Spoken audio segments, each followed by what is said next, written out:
C'est dans cette région qu'on trouve des centaines de volcans, mais aussi de hautes montagnes avec de belles stations de ski, ou encore une grande ville adorée de tous. Bonjour tout le monde, je m'appelle Fabien et bienvenue dans le podcast Fluidité pour débutants, où je vous parle également de géographie française.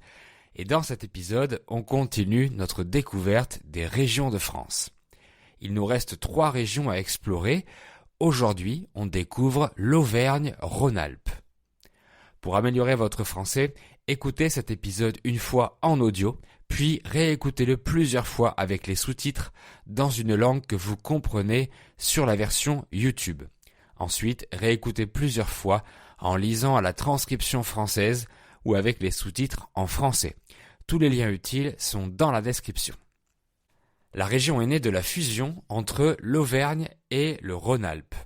Elle se trouve au centre-est de la France et partage ses frontières avec la Suisse et l'Italie. L'Auvergne-Rhône-Alpes compte environ 8 millions d'habitants, ça fait 12% de la population française. La préfecture, c'est Lyon, une ville très connue, et j'en parlerai dans un épisode dédié. Mais je vais l'évoquer un peu aujourd'hui. La région est divisée en 12 départements. Donc en France, le pays est divisé en régions et les régions sont divisées en départements. En Auvergne-Rhône-Alpes, il y a 2 grandes chaînes de montagnes. À l'ouest, on trouve le Massif central.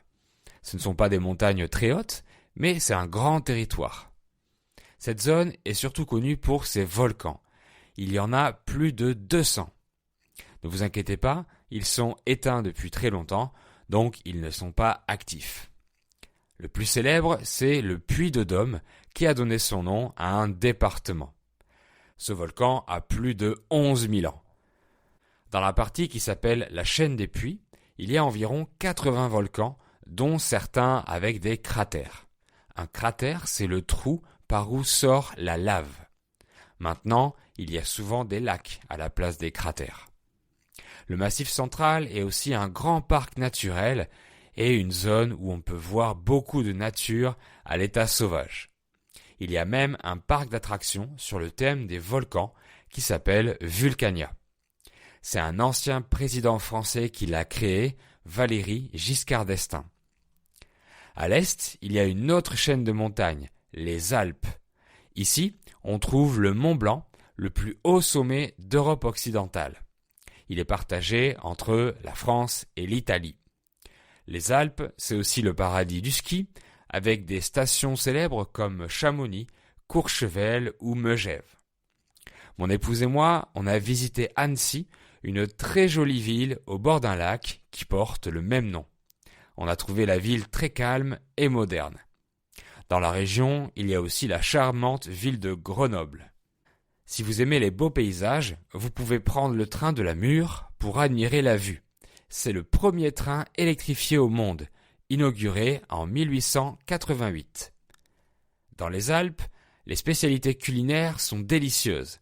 La tartiflette, le gratin dauphinois, la fondue savoyarde ou la raclette par exemple. Entre les 2 chaînes de montagnes de la région, il y a la vallée du Rhône. Le fleuve Rhône traverse la région, alimente des centrales hydroélectriques et se jette dans la mer Méditerranée. Cette vallée est notamment célèbre pour ses vins. Il y a aussi les gorges de l'Ardèche, un canyon de 30 km. L'Ardèche est un département très peu peuplé, donc avec beaucoup de nature. C'est l'endroit parfait pour vivre tranquille. La plus grande ville, c'est Lyon. Avec ses alentours, elle compte 2 millions d'habitants. À Lyon, il faut goûter la gastronomie locale dans les bouchons lyonnais, qui sont des restaurants typiques de la vieille ville. Les quenelles sont une spécialité locale. Mon épouse et moi, on a beaucoup aimé Lyon. On l'a trouvée moins stressante que Paris, par exemple. Dans la région Auvergne-Rhône-Alpes, il y a aussi un monument insolite, le palais idéal du facteur Cheval. C'est une sorte de grand temple que Monsieur Cheval a construit tout seul avec des pierres ramassées par terre. C'est unique en son genre. Grâce à ses habitants, l'Auvergne-Rhône-Alpes est la 2e région économique de France. Mon épouse et moi, on a visité cette région en camping-car et on a adoré. Voilà pour le résumé de cette région Auvergne-Rhône-Alpes. Et merci d'avoir écouté cet épisode.